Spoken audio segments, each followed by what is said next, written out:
remember.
The bed, right? He was on the bed. This is the strangest thing. For some reason, my memory of that bed is so distorted. It's so strange, and maybe you can help me clear this up a little bit, because when you came over, you saw how I was sitting on one side of the bed, and he was laying across it at a strange angle on the other side, right? Mm-hmm. That night, I remember I was lying on that side of the bed, looking over at him, and, this is while he's still thrashing around, and it just seemed like the bed was huge. Like, the bed was enormous, like there was a mile between me and him on the bed. Now that the bed is in my house and I'm sleeping on it, it seems really small. I mean, it seems like a normal size bed. That one particular time when I was in the hospital, because I have pneumonia, and I was really close to kicking the bucket.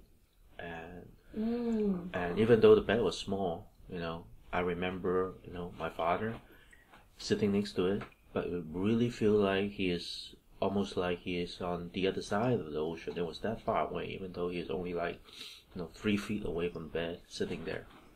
And it was surreal. Yeah. So I remember going to David, it's almost like, oh, I'm only like 5 feet or 6 feet away. But my feeling is that, wow, Pixie and David is really just a ocean away. It was that far away, really.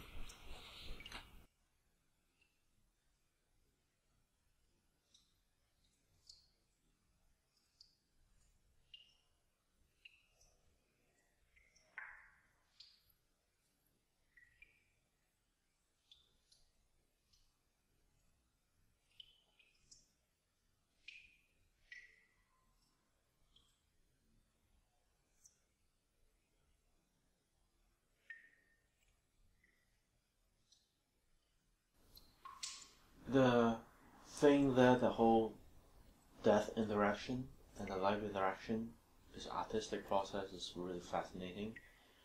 And at least from the way that I read it, it almost feels like, and while it may transform the experience of the individual artist involved, it actually also transforms the outsider involved. So it actually would be similar to you walk into a museum and then you actually see a artistic performance.